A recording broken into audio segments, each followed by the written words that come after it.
So, ab jetzt wird wieder live übertragen. Sagt zumindest der YouTube-Sepp. Hoffen wir, dass es auch wirklich funktioniert und mich alle sehen und hören, die nicht vorhanden sind. Ja, jetzt haben wir wieder eine Woche Pause gemacht. Liegt ganz einfach daran, dass nichts los ist. Die Leute ist zu Hause, auch in Hollywood. Selbst die Millionen locken sie nicht aus der Bude raus. Und wegen 2, 3 Meldungen werde ich mich da also nicht hersitzen und euch irgendeinen Scheißdreck verzeihen. Drum haben wir einfach einen 2 Wochen Turnus gemacht. Und dann ist ja wieder ein bisschen was zusammengekommen, was man euch verzeihen kann. Unter anderem heute gleich noch eine Meldung. Ich glaub schon, dass die von heute war. Bin mir jetzt nicht ganz sicher, aber ist ja wurscht von wann. Die Duffer-Brüder, die verantwortlich sind für Stranger Things, verlassen nach Stranger Things Netflix und wandern dann zu Paramount. Also, das ist schon ein großer Name, der den Streaming-Anbieter da dann verlässt. Und ich bin gespannt, was uns die zwei Brüder Matt und Ross dann auf Paramount zaubern werden. Zudem haben wir jetzt halt auch noch einen Freitag, der 13. Kurzfilm namens Sweet Revenge, der schon zu dem offiziellen Fridayverse oder Jasonverse oder Macheteverse, keine Ahnung, wie dieses Universum jetzt heißen soll. Aber da gehört dieser Sweet Revenge schon dazu. Also holt die Augen offen und schaut, ob wir den vielleicht dann bald einmal auf YouTube oder so zum Sehen kriegen, weil wir sehen da unseren Jason so wieder in Zukunft auch in die kommenden Filme und Spiele dann auch sein soll. Mit den komischen viereckigen Augen. Naja, mal gucken, wie diesen Action ausschaut. Auf dem Beutel war es ein wenig komisch. Ein kleiner Siegesschluck. Dann für alle Fans, die genauso begeistert wie wir von Final Destination 6 waren, es ist jetzt halt offiziell Teil 7 in Arbeit und der Co-Autor von Teil 6, Bloodlines, wird auch bei Teil 7 wieder mitwirken. Sehr schön. Auch freuen wir uns, es gibt leider noch kein Datum oder sonst irgendwas. Es ist jetzt nur mal offiziell bekannt gegeben worden, dass sie an Teil 7 arbeiten, aber der Film hat ordentlich eingeschlagen und deswegen war das nur eine Frage der Zeit, bis wir Teil 7 von Final Destination kriegen. Was haben sie noch? Ist ja angekündigt. Ein Haufen Zeug haben sie angekündigt. Einen Spider-Punk-Film. Also Spider-Punk habt sicher schon in diese Miles Morales-Filme gesehen. Und der Daniel Kalu, ja, wie man den ausspricht, weiß ich jetzt ehrlich gesagt nicht. Ist mir scheißegal, weiß gescheit. Entwickelt den Film mit, also schreibt er auch mit und wird anscheinend auch in dem Miles Morales Universum spielen und den ähnlichen oder gleichen Stil haben. Mal gucken, wie das wird. Wir sollen erst lieber mal den Teil 3 vom Spider-Verse raushauen, die Schwanz. Die Schwanz, apropos Spider-Man, Michael Mann, den man als Scorpion schon damals in der Mid-Credit-Scene in Homecoming gesehen haben, ist schon bestätigt, dass er in Spider-Man Brand New Day als Scorpion jetzt zurückkommt. Genauso wie der Mark Ruffalo als Hulk in Spider-Man zurückkommen wird. Und da kann ich gerade mal empfehlen, geht mal in dieses verrückte Internet und sucht euch ein paar so Behind-the-Scenes-Aufnahmen, die es ja mittlerweile schon überall gibt von Spider-Man. Ich glaube, dass das richtig fett wird, weil das unglaublich viel handgemachte Action ist. Also wirklich mit Stuntmännern an Seilen durch die Stadt durchziehen, echte Explosionen, echte Menschenmengen. Es ist ja schon dieses epische Bild, ich weiß nicht, ob ihr das gesehen habt, entstanden, wo er so mit dem Rücken zu der Kamera steht, auf einem Auto und rundum die Leute sind. Also das schaut auf alle Fälle schon mal sehr hochwertig und geil aus und war da cool, wenn diese Comicfilme ein bisschen weggingen von der krassen CGI-Schlacht und wieder ein wenig mehr handgemachte Action reinkommt. Ist jetzt die letzten Male auch schon immer mehr mit dabei gewesen, siehe Thunderbolts. Deswegen bin ich da mit guter Dinge, dass wir den Stil jetzt dabei behalten, wenn wir die Dreharbeiten von Spider-Man wie heißt der Brand New Day beobachten. Wird auf alle Fälle fei explodieren, das mengen wir. Das mengen wir, wenn es fett reißt. Jetzt weiß ich nicht, waren da nicht sogar die Duffer-Brüder auch involviert bei Three Body Problem? Ich weiß es jetzt nicht. Habe ich nämlich nicht angeschaut, die erste Staffel.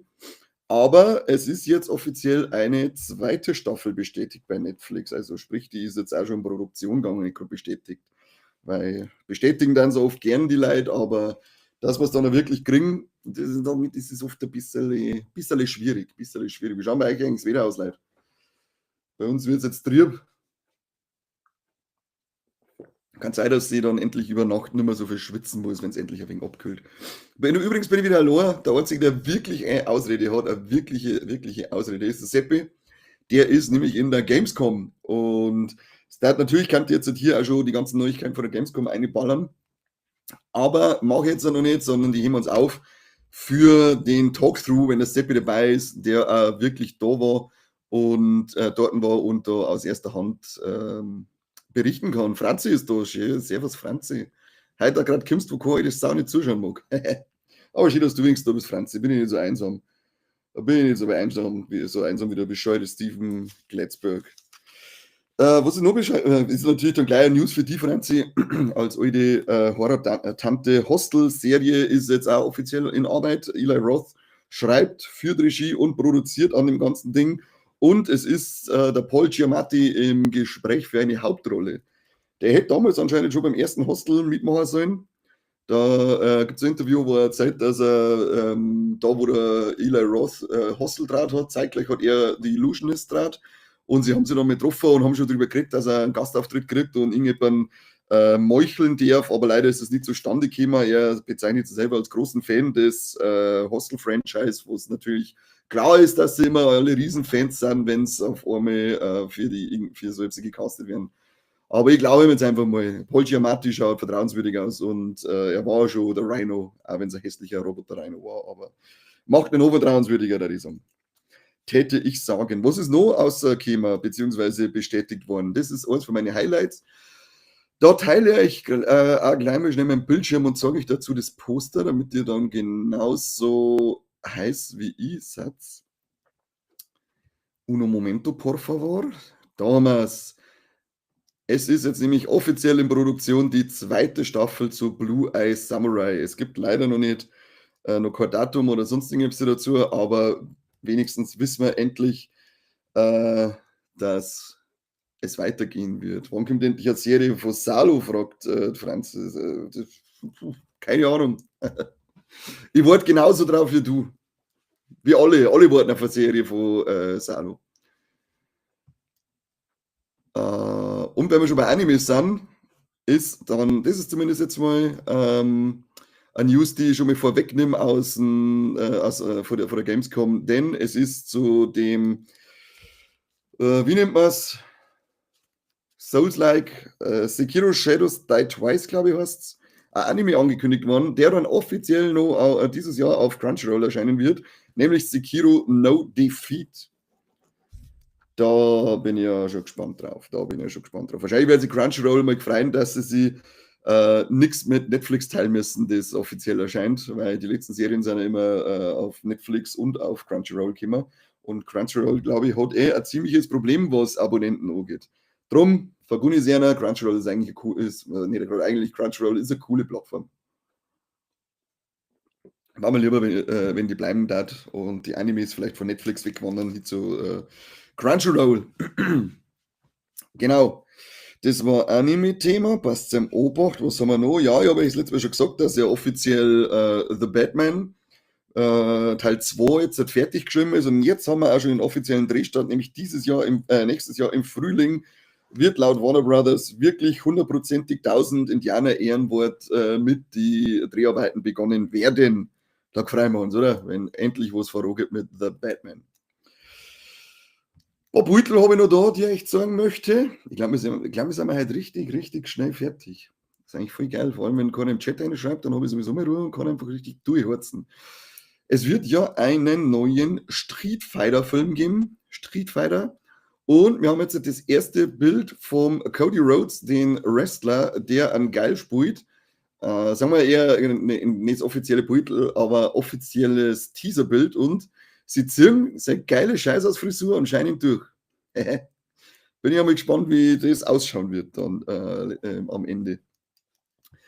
Dann haben wir für euch noch was zu Fallout 2, nämlich wieder ein bisschen was vorweg am Seppi vor der Gamescom, aber das ist ja sowieso nicht sein Milieu. Wenn es um Filme und Serien geht, kennen sie das Seppi nicht aus. Er kennt zwar bei den Spielen schon nicht aus, aber das lassen wir ihm zumindest. Charakterposter zu der zweiten Staffel Fallout muss ich leider so sagen, weil ich die nirgends anders gefunden habe. Aber es ist jetzt offiziell der 17. Dezember, wann die zweite Staffel losgeht und Hier heißt es, yes, that is Lucy standing in the mouth of a dinosaur. No, we ain't giving you any more context. Ja, da bin ich mal gespannt, was die in einem Dinosauriermaul macht. Da haben wir noch, wie hat er geheißen, Maximus, kann es sein, Maximus Prime, ich weiß es nicht mehr. Und den Ghoul. Ghoul. Und da gibt es schon coole Vergleiche. Wer da daran interessiert ist, soll sich mal die Vergleiche von, es gibt einen Teaser, nämlich auch zu der zweiten Staffel, und soll sich mal die Vergleiche zu Teaser und Fallout New Vegas anschauen. Ziemlich geil, was sie da alles mit einbauen. Ja, weg. Dann geht es weiter mit unserem Star Wars-Universum, denn, jetzt weiß ich nicht mehr, wie der heißt, der Deadpool Sepp, nicht der Ryan Reynolds, sondern der Regisseur, ist ja wurscht. Der auf alle Fälle, fuck, Alter, das nervt mich jetzt. Der Regisseur auf alle Fälle vom kommenden Star Wars Starfighter, den ich jetzt überhaupt nicht heimlich nebenbei googeln werde, hat jetzt halt auch noch einen weiteren Bösewicht gefunden. Zumindest laut Deadline ist es ein weiterer Bösewicht, nämlich Matt Smith, den wir aus House of the Dragon auf alle Fälle kennen und auch aus, da hebt sie fast, wenn ich sage, Morbius. Wer noch nicht kennt, ich zeige dir diesen Mann. Da gehen wir. Dr. Who hat auch schon des Öfteren gespielt oder des Längeren gespielt. Und da ist er hier in House of the Dragon. Genau, laut Deadline, wie gesagt, ein neuer Bösewicht neben der guten Sean Levy heißt der. Sean Levy, was weiß ich, wie heißt der gute Regisseur von Star Wars Starfighter, der komplett unabhängig sein wird von allen anderen Star Wars Teile. Genau, Matt Smith als weiterer Antagonist neben der Mia Goth in Star Wars Starfighter. Da bin ich ja gespannt, weil die Typen ziemlich gern sehe. Bisschen traurige Nachrichten, zumindest für Leute, die sich diese Serie angeschaut haben. Nach Staffel 2 ist Schluss mit Gänsehaut auf Disney Plus. Die zweite Staffel müsste die mal noch anschauen. Die erste war schon ein Graus. Und zudem hat Netflix auch die Serie Fuba mit dem Arnold Schwarzenegger nach 2 Staffeln gecancelt. Da habe ich noch gar nichts gesehen. Da kann ich leider nichts dazu sagen. Vielleicht hat es irgendjemand von euch gesehen und schreibt es mal in die Kommentare eine, ob das was Kinder hat oder nicht. Ja, dann haben wir unsere letzte News, nämlich das Ende der Dreharbeiten zu der Green Lantern Serie. Sie kommt tatsächlich, ich bin sehr heiß drauf, und sie soll in der ersten Jahreshälfte 2026 dann erscheinen. Das war gar nicht unsere letzte News. Was erzähle ich denn? Ich habe noch eine für euch, nämlich A Quiet Place 3 ist angekündigt worden. Also so still ist es um diesen stillen Platz nicht, denn das ist dann da schon der 4. Teil. Es soll wieder der John Krasinski Regie führen und es ist auch schon ein Release-Datum, nämlich der 9.7.2027 angedacht. Mal schauen. Bin gespannt, ich fand die Filme bisher jetzt eigentlich alle ganz cool und schaue mir da gern einen weiteren Teil auf, vor allem wenn der Krasinski da die Regie übernimmt. So, das war's tatsächlich schon mit den News für heute. Wenn es so stark ist, dann kann ich nicht viel verzeihen. Dann kann ich leider nicht so viel, beziehungsweise so lang schmerzen, weil keiner mit mir redet. Absolutes Selbstgespräch für ich. Die Kinostarts der Woche. Nobody 2, geht's ins Kino und Herz auf, geht's nicht alle zu dem scheiß Kano, das Manitou, halt, bitte. Erfolgreichster deutscher Filmstart seit 2019. Ja, wer hätte es gedacht, da schwappt es wieder alle ins Kino rein, wenn der Bulli da wieder einen auf Winnetou macht. Grausamst. Nobody 2 läuft morgen an, genauso wie Was ist Liebe wert? Materialists, sagt man ja nicht. Lilly und die Kängurus, sagt man auch nicht. Sketch, schaut komisch aus. Afterburn, ach, das ist der mit dem, ja, der kann ganz cool sein. Also Afterburn hat Potenzial laut dem Trailer, dass er entweder cool ist oder du hast im Trailer alle coolen Szenen gesehen und es ist dann ein riesiger Dreck. Da bin ich sehr zwiegespalten. Mal schauen, ob ich den im Kino erwische. Der Kuss des Grashüpfers, Electric Child, Bitter Gold, Always Hamburg, Kein Weg zurück, Detektiv Conan, der hat nächste Woche in diesen, das ist glaube ich der Dienstag dann, da ist ja immer so ein Anime-Tag in die Kinos, oder? Ja, genau, nächsten Dienstag der Detektiv Conan-Film, 28, der Flashback des Einäugigen laufen. Und dann, was haben wir noch im Kino? The Witness, Monk in Pieces, Der Ölprinz, das war's. Das war's. Da schaut's, der Ölprinz, alter Western von 1965. Also, habt sogar eine Alternative zum, Kanu des Manitou, da schaut euch lieber der Ölprinz an. Ölprinz. Was haben wir noch? Unsere Streaming-Charts. Da bin ich jetzt einmal gespannt. So, auf Platz 10 SEC Football, Any Given Saturday auf Netflix, die erste Staffel, sagt mir nichts. King of the Hill, die 14. Staffel, ist ja eingeschlagen wie eine Bombe auf Disney Plus, läuft die bei uns, ist auf Platz 9 und kriegt ja die wieder gelobt ohne Ende. Also da bin ich schon sehr neugierig drauf, da werde ich mal reinschauen müssen demnächst. Auf Platz 8 haben wir Ballard voll. Auf Prime Video die erste Staffel. Platz 7 ist Perfect Match, die dritte Staffel auf Netflix.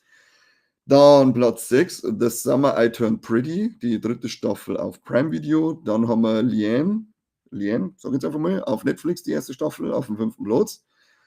Untamed, immer nur in die Top 4.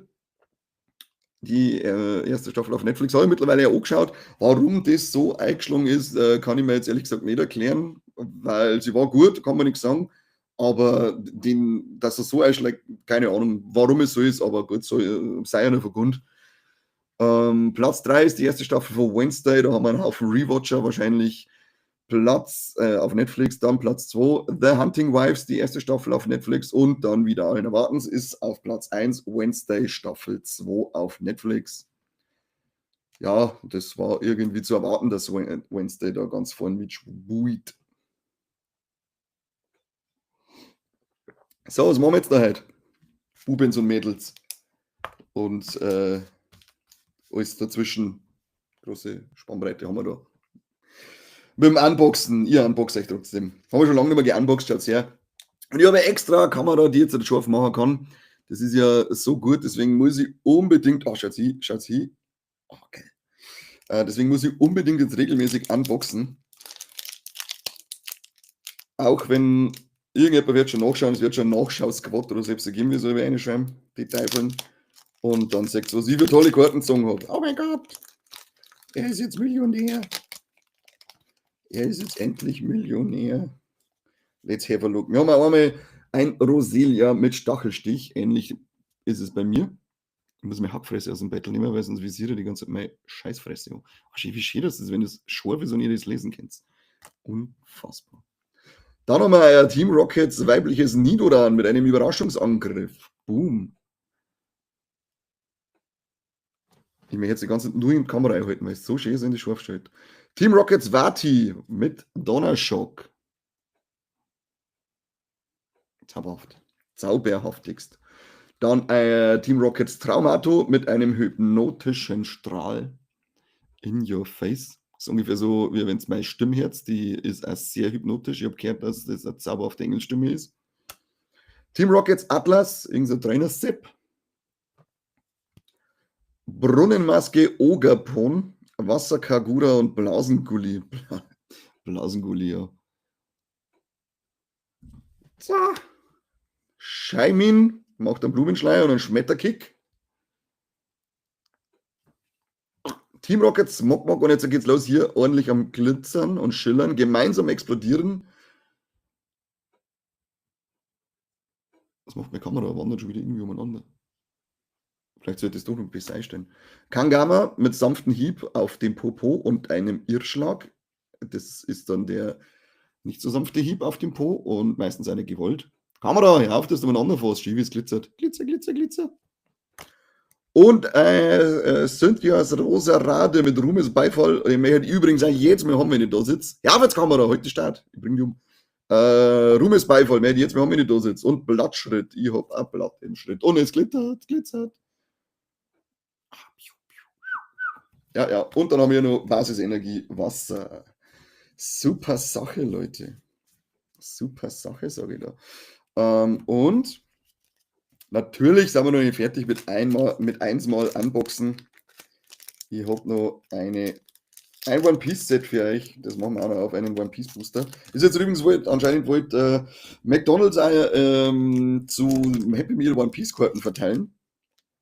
Aber da die Idioten in Japan wie die Arschlöcher die ganzen Happy Meals gekauft haben und dann das Essen weggeschmissen haben wegen die Pokémon-Karten, haben sie das jetzt gecancelt. Ich hoffe, dass wir es vielleicht wir kriegen, also halt außerhalb von Idioten, die Essen wegschmeißen wegen Pokémon-Karten. Ich hätte sowieso jeden von einer Knierscheiben zertrümmert. Zwar nicht, da ich nie echt wünschen, das ist alles hier Show, gell? Aber ja, ganz schön bescheuert. Hallo, geh auf jetzt. Gleich haben wir es. Ich hoffe, es war schon alle im Kino. Wir haben jetzt gerade 3 Riesenbomben im Kino, nämlich Together, Bring Her Back und Weapons. Und sie werden ja jeweils als Horrorfilm des Jahres betitelt. Und mich darf interessieren, wenn irgendjemand von euch die 3 gesehen hat, was für euch dann der beste war davon. Das ist nämlich, glaube ich, gar nicht so einfach zum sagen. Zumindest bei mir nicht. Fix. So, jetzt geschafft. Karte ist offen, Backerl ist offen. Hier, gucken wir mal, was haben wir jetzt da? Hyrule-Charakter. Aha. Dann haben wir Perona, auch eine Charakterkarte. Schlimm ist, jetzt muss ich immer schauen, dass ich sauber geschnittene Fingernägel habe, wenn ich das jetzt, weil jetzt wird es scharf und dann sagt es, ob ich mir die Finger pflege oder nicht. Kadros Higeliges Brownbeard, ja. Machen wir Brownbeard, das ist einfacher. Dann haben wir Ivankov, geile Sau. Erinnert mich ein bisschen an Franzi. Muki. Und jetzt haben wir ein Event Little Black Bears. Kann man das eigentlich, wie weit kann man eigentlich 4? Aha, da bleibt es noch scharf. Oh, leck, schaut euch das an. Schaut euch das an. Das ist ja, die Technik ist unfassbar. Unfassbar. Dann haben wir noch ein Ysop, oder wie der bei uns heißt, Lysop. Nicht so Spucker, sondern Karten. God Thread, ein Event. Dann den Charakter Killer. Killer. Cooler. Der ist cool. Heißt Killer, muss cool sein. Trafalgar Law, der ist einer meiner Lieblingsfiguren in diesem Anime. Und jetzt wird wieder geglitzert, nämlich einmal Enel, das war sogar fast einer meiner Lieblingsgegner. Ist ja angeblich, hat er sich beim Design an Eminem orientiert. Und jetzt glitzert es hier wieder richtig und wir haben einen Roro Noah Zoro. Zoro. Glitzer. Die ist sicher tausende Euro wert. Seht ihr wieder. Oder ist die eine Karten hinten überhaupt? Vom Trafalgar ist hinten rot und die anderen nicht. Oh, like, das ist sicher Fehlpressung und so. Da kostet jetzt 28.000 $, so wie damals die Fehlfertigung von der Princess Peach bei die Amiibos, die ja dann auch für 20.000 oder selbst verkauft worden ist auf eBay, weil ihr Viers gefeiert haben. Sagst du mir, wie blöd das leid sind. 20.000 $ für eigentlich kaputte Amiibo. Das wollte ich nur mit euch unboxen, aber wenn da halt wirklich nichts los ist hier, machen wir das vielleicht das nächste Mal. Ich habe mir The Thing geholt für die PlayStation 5 und da kriegt ihr von mir dann auch einen Livestream. Wahrscheinlich allein. Ich probiere es mal aus, ob mir das nervt oder nicht. Aber da sehen wir auf alle Fälle noch was davon. Ansonsten, alle, die es jetzt zugeschaut haben, vielen Dank. Und alle, die es im Nachtrag schauen, auch vielen Dank.